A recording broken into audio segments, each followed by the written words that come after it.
Guten Abend.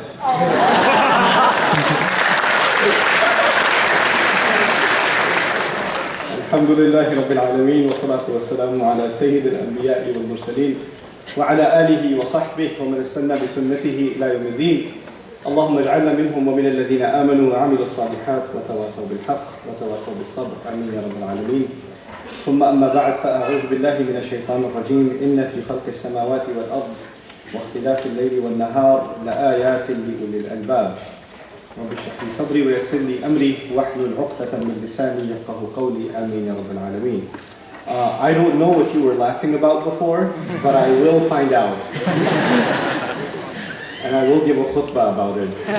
We'll see it on YouTube. Okay, so I actually only came here because of chocolate. But allegedly there was a lecture also, so I'm here. But alhamdulillah, I was asked to speak with you tonight briefly about the fundamentals of faith, the foundations of faith. And I promise you that I will not make this a long lecture. I try not to. I would rather, as I said in Switzerland when I was here, my primary motivation is to try to listen to you. So I want to actually make the question-answer portion of this longer. And it's not really even about your questions. It's more even about your concerns. And I'm promising you from now, I may not be able to answer all of your questions, but I will certainly document them. My lectures and my talks are actually mostly based on what people ask me and what concerns Muslims bring to me. A lot of times Muslims study Islam, and of course when you study Islam, then you are studying everything. You're studying a lot of things. So then how do you prioritize? How do you prioritize what to teach people? Learning is something else, teaching is something else. When it comes to teaching, in my personal view, we should teach what is actually of concern to the Muslims first. What people are actually confused about first. What they're asking about, what they're worried about, what is stressing them out, that should be a priority. Now, I cannot know that if I'm using the mic all the time. I can only understand that if I give you time to ask your concerns and ask your questions. So, even if your questions are not related to my topic, it's okay, even though I'm not welcoming that. But even if it's outside of the scope, it's okay. Even if I'm not able to answer it, it's okay. At least I know what the concerns are. So inshallah, in a future attempt, I can try to address some of those issues. Now today I was asked to speak about the foundations of faith. And what I want to share with you first and foremost is my own journey towards faith. And how it's not unusual. The journey that I had towards Islam, or back towards Islam, is not unusual, and many people have the same journey. But unfortunately, when they talk about the faith itself, they use very artificial language. And I'm not interested in artificial language. I'm interested in, first of all, how the Quran describes the journey itself. There's actually a description in the Quran of the journey. There's a description of the journey. And there is not one journey. There are multiple journeys. Everybody has a different starting point. Even if their destination is the same, if you started somewhere else, your journey is going to be different from the person next to you. You understand? So the journey is important to understand. And then of course we get to the destination itself and we understand some things about the eventual. Now, as I speak to you, you must be hearing some babies going, which is okay. Don't look at them with angry faces. Those mothers had a hard time coming here. They parked very far from here and they walked a long distance and they have a baby with them and their husband is relaxing on this side.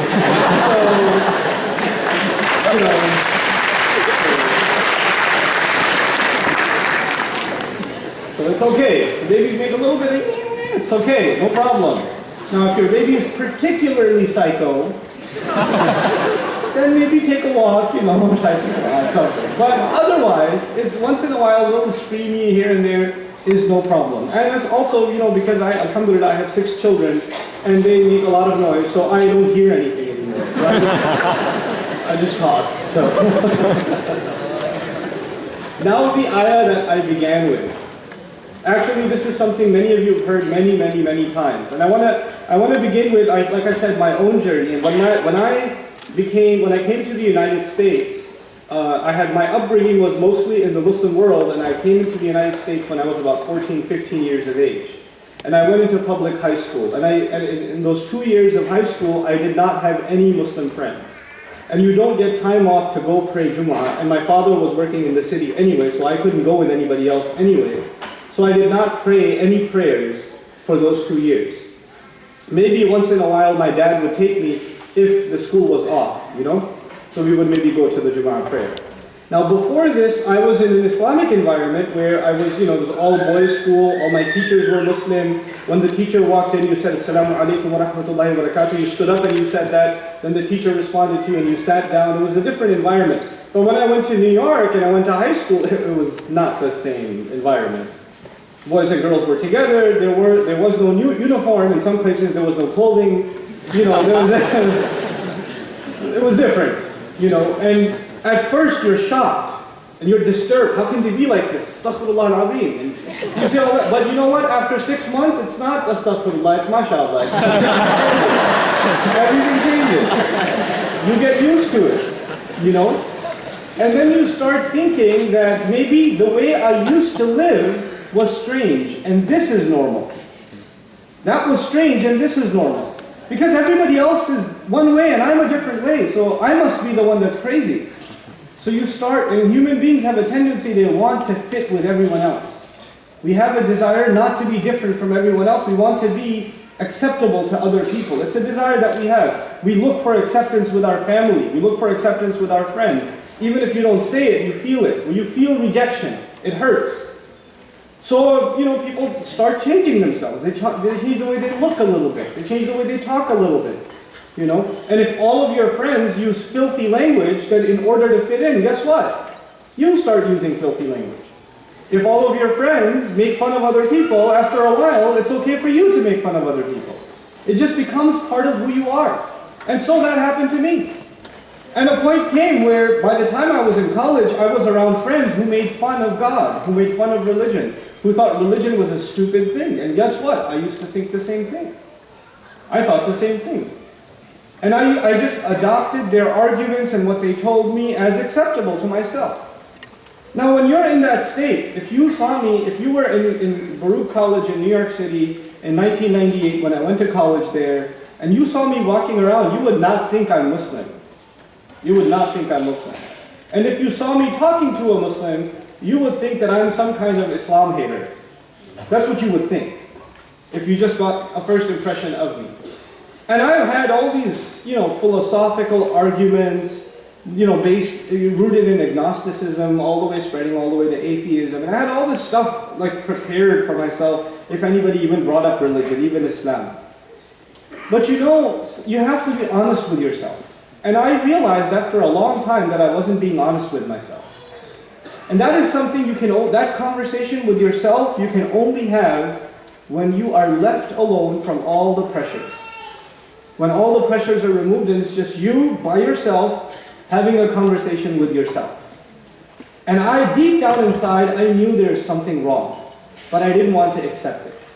And if you don't want to have a conversation with yourself, what you do is you keep yourself busy around people, and when you're not around people, you turn the TV on, or you watch something online, or you play a video game. So your mind is always busy in something else. It never has time to just stop and think, just reflect, just ponder. I'm not even saying thinking about God, I'm just saying thinking.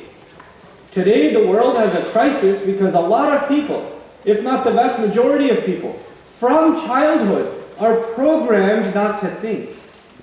They're programmed not to think. On the flight here from the United States, when I was flying to London, they have those Sky Mall magazines where they sell you stuff online, in the air, right? So I'm going through it and I see the strangest ad. They have a potty chair for kids with an iPad stand. So if your kid, in the middle of his business, he runs away, put an iPad there, and he can keep watching his shows, and he can stay there for as long as you can keep him there half the day, he'll be fine. And I said to myself, subhanAllah, we are now at a time where we are programming even young children to become so addicted to screens and to games and to videos and to this and to that, where they're actually not engaging with the real world. I've actually literally seen kids that play, games on their iPads. They play football and this and that, and they move the ball like this, right? So when they hold a real football, they go like this. Nothing's happening. Allah. But the first foundation of faith is independent thought. The first foundation of the Islamic faith is the ability to think clearly.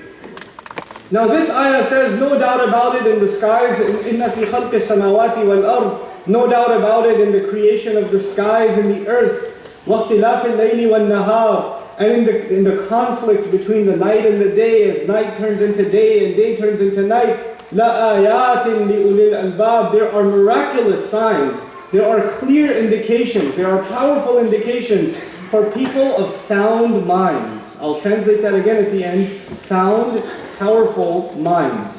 لِأُولِي الْأَلْبَابِ. Now what Allah is saying here is the skies and the earth actually are, according to Him, and the night and the day are actually miracles. People say that if I would believe if I saw a miracle, I'm ready to accept the faith. If you show me something amazing, like if you just go like that and a tree comes out of here, then I'm ready. I'm Muslim. I'm done. You know? They want to see a miracle. And Allah uses the word ayah not only for things like the staff of Musa turning into a snake. He doesn't just use the word miracle for the shape of a bird by Isa, by Jesus, turning into a living bird. He doesn't just use it for that. He uses it for the sky and the earth, and He uses it for the night and the day. And so He's demanding from us to think, if you really, truly think about it, the sky is pretty incredible. The earth is remarkable. Night is incredible. Day is remarkable. It's something that will make you wonder. But who is going to wonder if their entire night and their entire day is spent not thinking? Just not thinking. Has it ever happened to you that you're stuck in traffic? You're probably stuck in traffic a lot. So if you're stuck in traffic and it's at evening time and the sun is setting and your car hasn't moved for the last 10 minutes, so you don't have anything else to do, so you just start looking at the orange sky. And for a few seconds you're just amazed by the beauty of this painting, which is real. You're just lost in it. You're just mesmerized by it. Those few moments is what Allah is talking about. Now, if in the creation of the skies and the earth and the conflict of the night and day there are powerful signs, it's not for everyone. For a believer, Allah is saying, for a Muslim, or not even a Muslim actually, Ulul al-Bab is more than Muslims. لِقَوْمٍ يَعْقِلُونَ is more than Muslims. Anybody who exercises their intellect. Allah is saying, if you were to pay attention to these things, you would be left in wonder. But He doesn't open this for everybody. He says لِأُولِي الْأَلْبَابِ. So we have to identify and qualify this term. What does it mean to be people of, and I'll give you, without translation, the word, the people of Lub. L-U-B-B, if you want to write it down. Okay? Lub. Lam and Ba. What does this word mean? They say, Al-Lub وَعَقْلٌ صَالِحٌ خَالِصٌ مِنَ الشَّوَائِبِ. They say that this lub is actually a pure mind. Oh no, baby, it's okay. Okay. Yeah. See? Okay. خَالِصٌ مِنَ الشَّوَائِبِ means a sound mind that is free from vanities. I know that sounds like difficult English, so I have to explain this to you, inshallah, in as easy language as I can. We nowadays get bombarded with information, yes or no? We have too much information about too many things. You go and buy yourself some chocolate milk. By the way, you have heavenly chocolate milk in this country. I had a higher iman when I drink the chocolate milk. You want me to hold that? Oh, you guys haven't heard me all this time? Wow.